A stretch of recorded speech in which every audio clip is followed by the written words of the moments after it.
जो भारत से कदम ताल मिलाती है।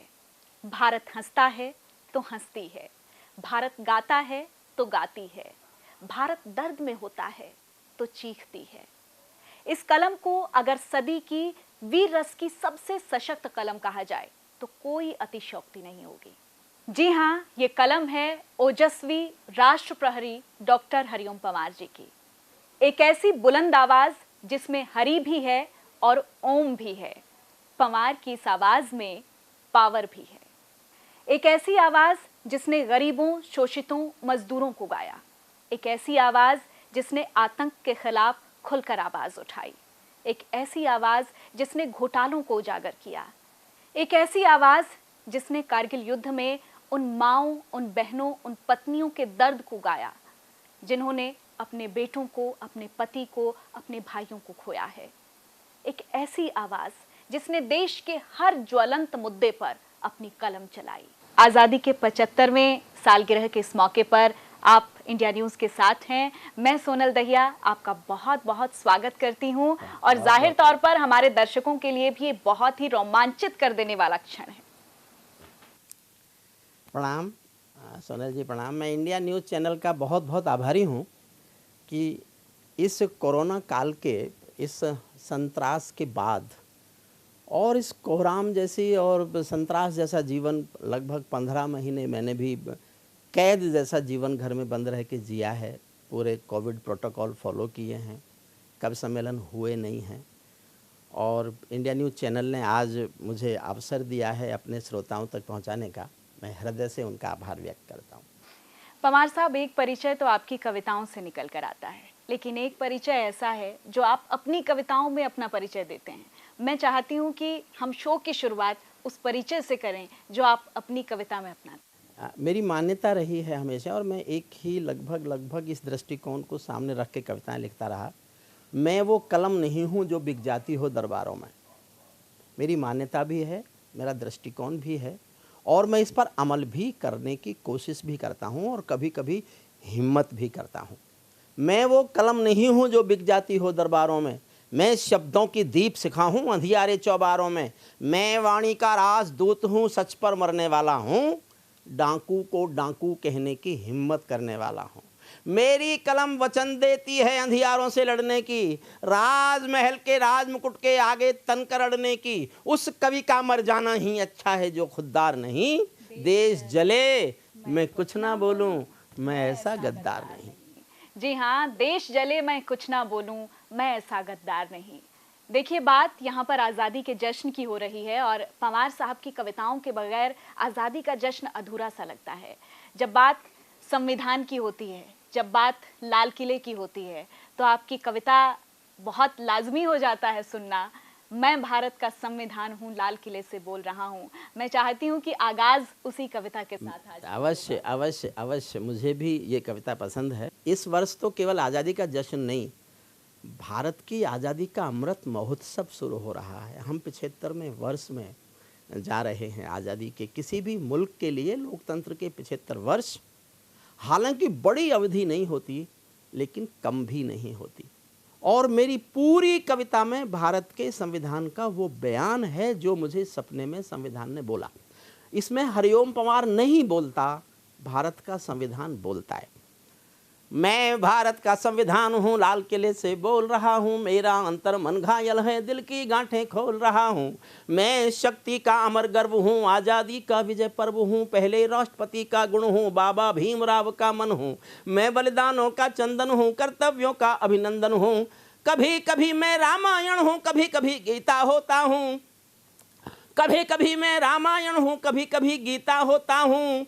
रावण वध पर हंस लेता हूँ, दुर्योधन हट पर रोता हूँ। मैं भारत का संविधान हूँ, लाल किले से बोल रहा हूँ। मेरे वादे समता के हैं, मेरे वादे समता के हैं, मेरे वादे समता के हैं, दीन दुखी से ममता के हैं।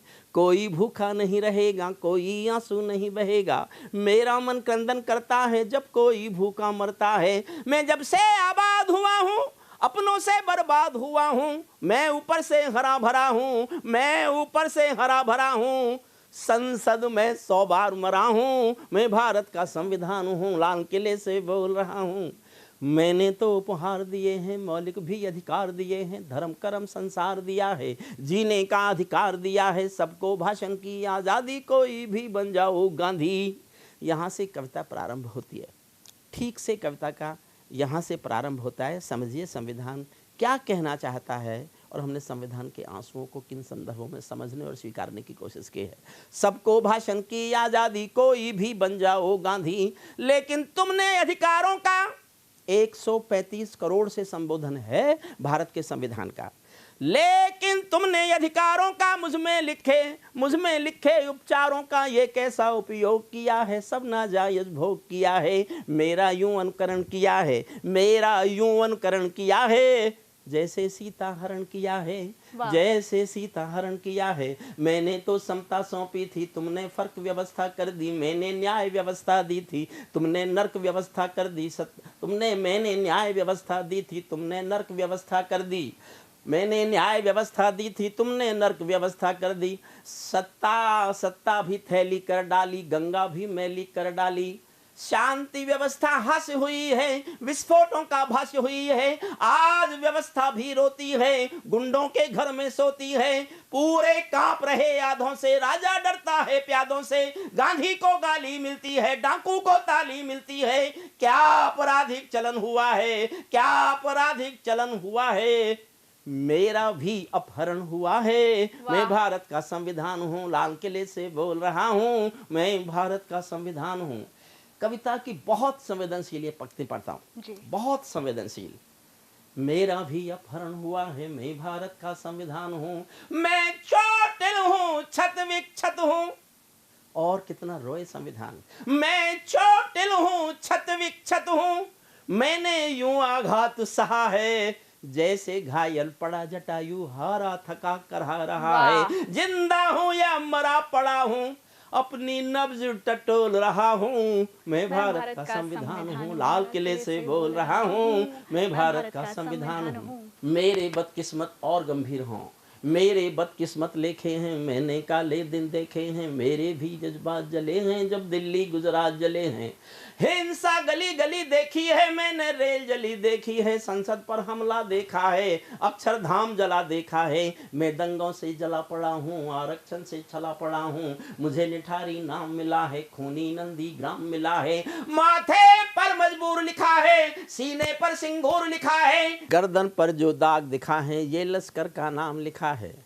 मेरा गलत अर्थ करते हो। बहुत महत्वपूर्ण पंक्तियां हैं। मैंने एक पंक्ति मेरे मस्तिष्क में आई थी, उस एक पंक्ति पर मैंने पूरी कविता की आत्मा खड़ी की है।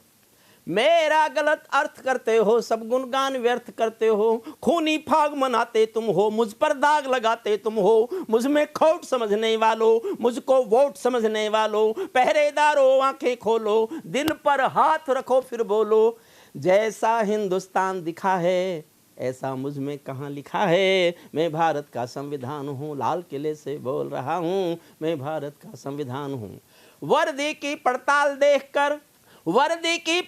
देखकर, नाली में कंकाल देखकर, मेरे दिल पर क्या बीती है जिसमें संप्रभुता जीती है, जब खुद को जलते देखा है, ध्रुव तारा चलते देखा है, जनता मौन साध बैठी है, सत्ता हाथ बांध बैठी है, चौखट पर आतंक खड़ा है, दिल में भय का डंक गड़ा है, कोई खिड़की नहीं बोलता, कोई खिड़की नहीं खोलता, आंसू भी कुछ नहीं, संसद से सड़कों तक चीरहरण जैसा होता है, मेरा सड़कों से संसद तक चीरहरण जैसा होता है, चक्र सुदर्शनधारी बोलो क्या कलयुग ऐसा होता है, मुझे तवायफ के कोठे की एक झंकार बना डाला है, वोटों के बदले नोटों का एक दरबार बना डाला है, जिस पर गुंडे थूक रहे हैं, जिस पर गुंडे थूक रहे हैं, ऐसा ताज बना बैठा हूँ, मैं संसदीय हंगामों का अब मोहताज बना बैठा हूँ, मैं संसदीय हंगामों का अब मोहताज बना बैठा हूँ।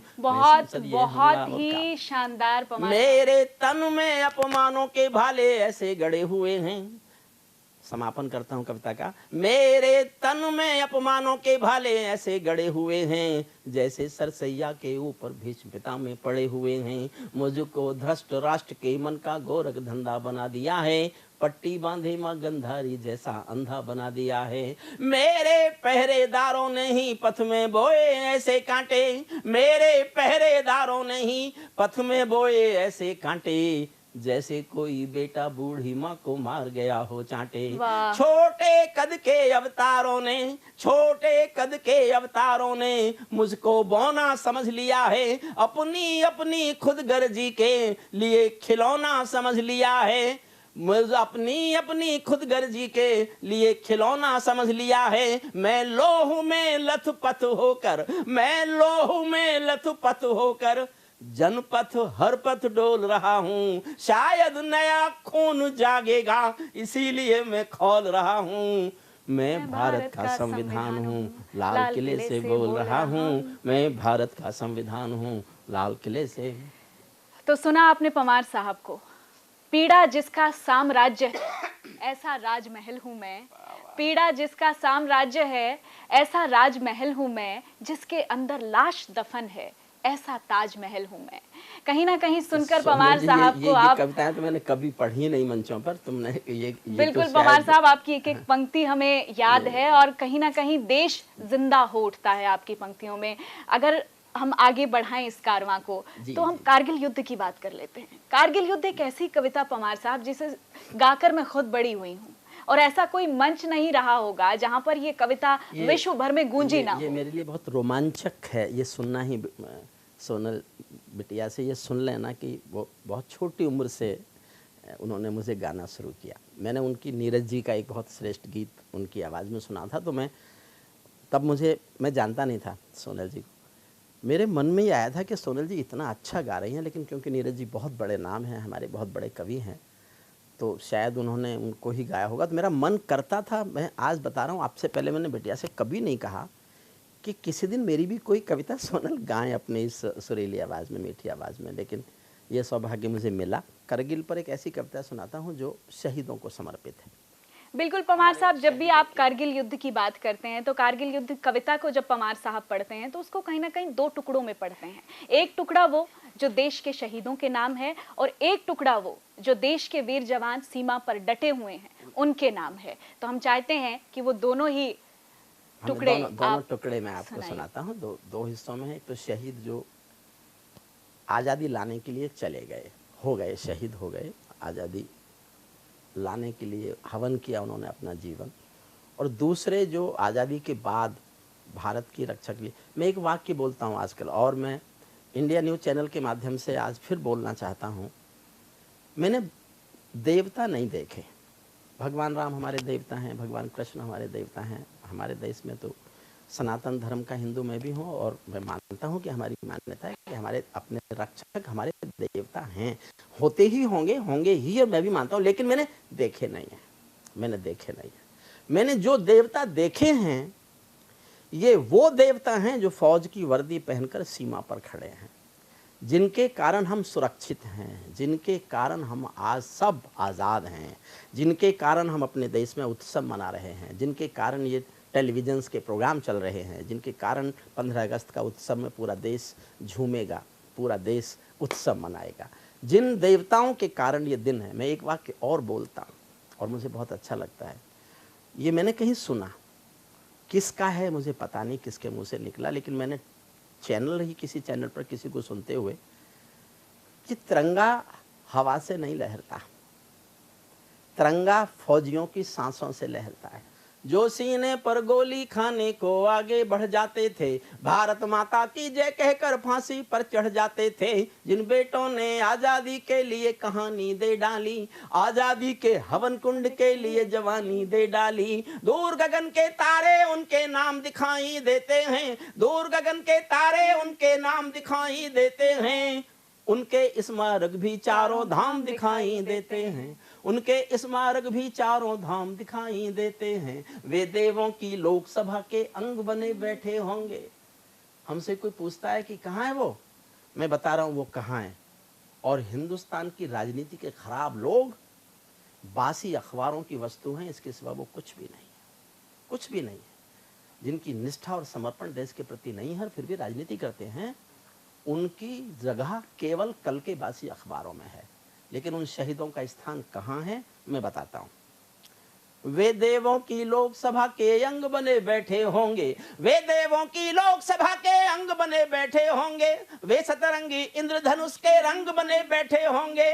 उन बेटों की याद भुलाने की नादानी करते हो, इंद्रधनुष के रंग चुराने की नादानी करते हो। जिनके कारण ये भारत आजाद दिखाई देता है, अमर तिरंगा उन बेटों की याद दिखाई देता है। उनका नाम जुबां पर लो तो पलकों को झपका लेना, उनकी यादों के पत्थर पर दो आंसू टपका देना। जो धरती में मस्तक बोकर चले गए, दाग गुलामी वाला धोकर चले गए। मैं उनकी पीड़ा की खातिर, मैं उनकी पूजा की खातिर जीवन भर गा सकता हूँ। मैं पीड़ा की चीखों में संगीत नहीं ला सकता हूँ, मैं पीड़ा की चीखों में।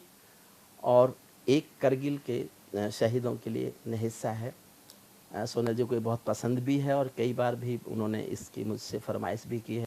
मैं केशव का 5 जन्म भी गहन मौन में खोया हूँ, मैं केशव का 5 जन्म भी गहन मौन में खोया हूँ। उन बेटों की याद कहानी लिखते लिखते रोया हूँ, उन बेटों की याद कहानी लिखते लिखते रोया हूँ। जिस माथे की कुमकुम बिंदी वापस लौट नहीं पाई, चुटकी झुमके पायल ले गई कुर्बानी की यमराई। कुछ बहनों की राखी जल गई है बर्फीली घाटी में, वेदी के गठबंधन मिल गए हैं करगिल की माटी में। पर्वत पर कितने सिंदूरी सपने दफन हुए होंगे, 20 बसंतों के मधुमासी जीवन हवन हुए होंगे। टूटी चूड़ी धुला महावर रूठा कंगन हाथों का, कोई मोल नहीं दे सकता बासंती जज्बातों का, कोई मोल नहीं दे सकता बासंती जज्बातों का। जो पहले पहले चुंबन के बाद लाम पर चला गया।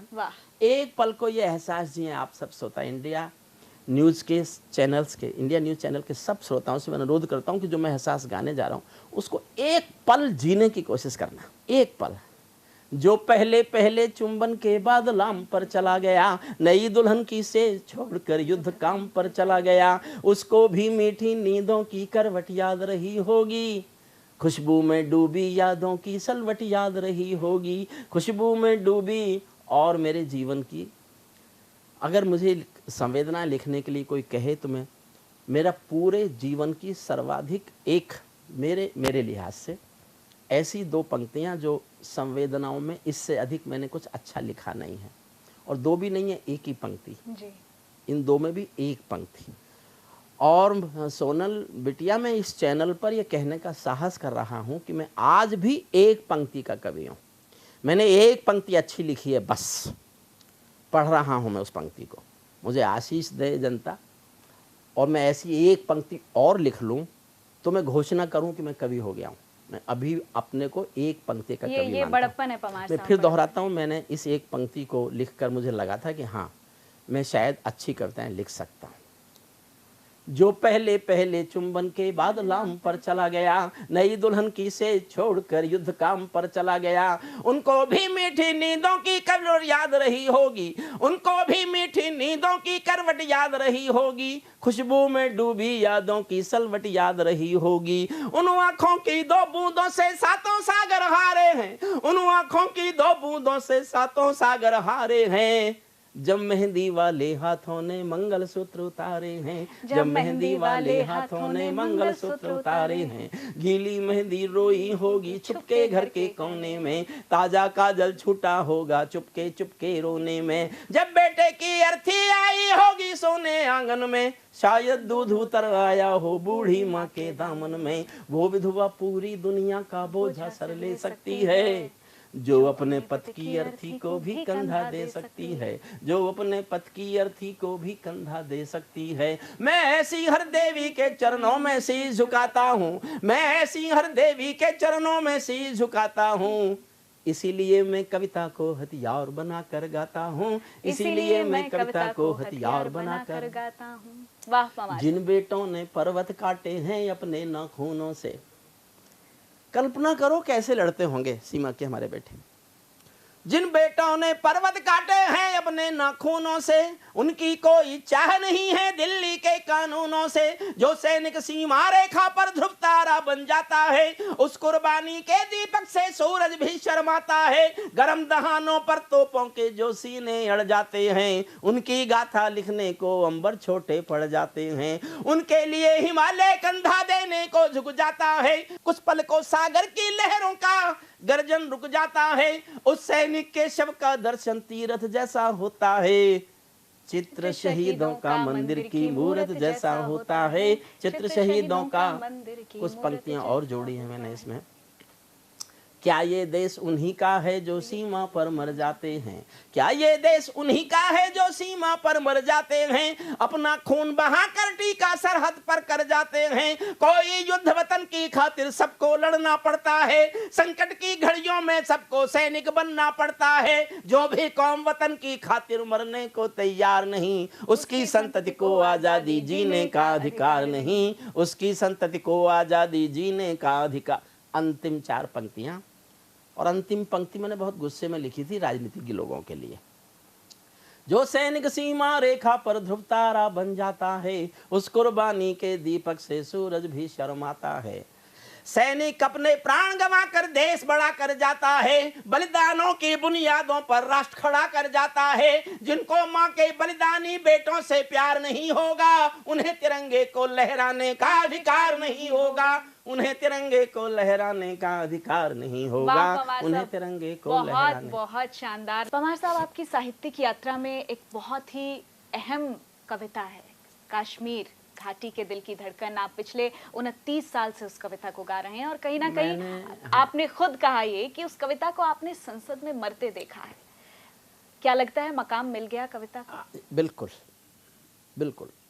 मैं कुछ दिन के लिए मौन कर दिया गया, और आपको आश्चर्य होगा, मैं आपके चैनल पर ये घोषणा कर रहा हूँ। प्रधानमंत्री जी से मेरी जब मुलाकात हुई थी शुरू में, जब प्रधानमंत्री बने, तो मुझसे उन्होंने कहा कविराज अब क्या लिखोगे? मैंने कहा जी जो लिखता हूँ वही लिखूंगा। बोले मैं कोशिश करूंगा कि आप सरकार के विरुद्ध कुछ भी ना लिख पाएं। मैंने कहा जी मैं आपको सैल्यूट करूंगा।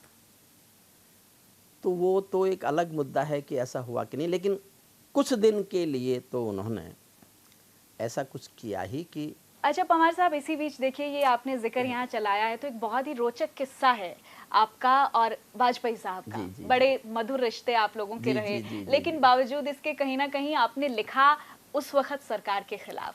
आपने खुलकर कहा कि वाजपेयी जी आपके खिलाफ लिखा इस पुस्तक में, और इस पुस्तक का विमोचन मैं आपसे नहीं करवा सकता। जी, जी, जी। तो जरा हमारे दर्शकों को उस दौर का वो किस्सा जरूर सुनाइए। प्रधानमंत्री जी अपने जन्मदिन पर 25 दिसंबर को कवि सम्मेलन कराया करते थे, मैं जाता था उसमें। एक बार मैंने अपनी पुस्तक जब उनको भेंट की तो उन्होंने नाराज़गी जताई कि तूने अच्छा पुस्तक भी छपवा ली और इसका विमोचन किससे कराया?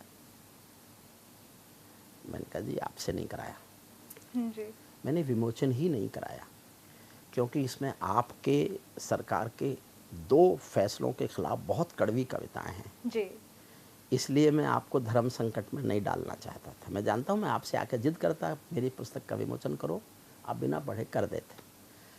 और मैं आज फिर आपके चैनल पर भी कहता हूँ, मैंने जीवन में राजनीति में एक ही व्यक्ति के पैर छुए, श्रद्धेय अटल बिहारी वाजपेयी जी। और उनके पैर छू के कभी कभी एहसास होता था कि हमने कोई छोटा मोटा तीर्थ कर लिया है। लेकिन मैं कह चुका हूँ, मैं मानता हूँ, आज भी सोचता हूँ कि कविताएं कभी भी किसी भी काल में सरकारों का समर्थन नहीं हुई। कविताएं जब भी सरकारों का समर्थन करती हैं, या तो कविताएं मरती हैं या सरकार गिरती हैं। सरकारों का ये काम है कि वो देश को सुंदर बनाए, साहित्यकारों का ये काम है कि वो इंसानियत को सुंदर बनाए। देश को सुंदर सरकार बनाएगी और देश के आदमी को महत्वपूर्ण आदमियत सिखाने का काम साहित्य करेगा, अदब करेगा, चाहे हिंदी का हो, चाहे उर्दू का हो, चाहे किसी क्षेत्रीय भाषा का हो, कहीं की भी स्थानीय भाषा का। बिल्कुल, शायद इसीलिए पवार साहब आप लिखते हैं, मैं दरबारों में कवि का शीश नहीं झुकने दूंगा। वो पंक्तियां पढ़ता हूँ, मेरी लगभग कविताओं का आधार ये होता है, मैं ताजों के लिए समर्पण वंदन गीत नहीं गाता, मैं ताजों के लिए समर्पण वंदन गीत नहीं गाता, दरबारों के लिए कभी अभिनंदन गीत नहीं गाता, गौन भले हो जाऊं लेकिन मौन नहीं हो सकता मैं, पुत्र मोह में शस्त्र त्याग कर द्रोण नहीं हो सकता मैं, पुत्र मोह में शस्त्र त्याग कर द्रोण नहीं हो सकता मैं। कितने ही पहरे बैठा दो मेरी क्रुद्ध निगाहों पर, मैं दिल्ली से बात करूंगा भीड़ भरे चौराहों पर। मैं दरबारों के पंखों से उड़ता नहीं मिलूंगा मैं, दरबारों वाले पंखों से उड़ता नहीं मिलूंगा मैं। सत्ता के गलियारों से भी जुड़ता नहीं मिलूंगा मैं शब्दों की क्रांति ज्वाल हूं, वर्तमान को गाऊंगा। जिस दिन मेरी आग बुझेगी मैं उस दिन मर जाऊंगा। सत्ता का आकर्षण मेरी भूख नहीं, शाल दुशाला चंदन मेरी भूख नहीं। सरकारी अभिनंदन नहीं चुने मैंने, राजनीति के बंधन नहीं चुने मैंने, राजनीति के बंधन नहीं चुने मैंने। पद्म पुरस्कारों की चाह नहीं करता, दरबारों की मैं परवाह नहीं करता। कलम सिपाही बनकर जिंदा रहता हूं, कलम सिपाही बनकर जिंदा रहता हूँ। भूखे बच्चों से शर्मिंदा रहता हूँ, लाल किले तक पगडंडी से लांग किले तक जाता हूँ। झुग्गी झोपड़ियों के आंसू गाता हूँ, लेकिन दरबारों में कभी का शीश नहीं झुकने दूंगा, लेकिन दरबारों में कभी का शीश नहीं झुकने दूंगा। कविता का सिंहासन से संग्राम नहीं रुकने दूंगा, कविता का सिंहासन से संग्राम नहीं रुकने दूंगा। तो ये मेरी मैं ऐसा मानता हूँ कि सरकार बहुत अच्छी भी हो तो कमी ना कमी तो वहाँ भी होती है जी। कहीं ना कहीं आपको दिखेगा कि सरकार में कहीं कोई कमी है जी। तो कवि, साहित्यकार, कलम, लेखक, अदब, ये हमारे साहित्य के, हमारे सरकारों के प्रयासों के संशोधन हैं। हम सरकारी प्रयासों के संशोधन हैं। अब उसको कोई आलोचना समझ ले, कोई विरोध समझ ले, कोई ये समझ ले। तो पवार साहब के साथ बातचीत का, उनकी कविताओं का ये कारवां हम आगे बढ़ाएंगे, लेकिन फिलहाल वक्त एक छोटे से ब्रेक का है।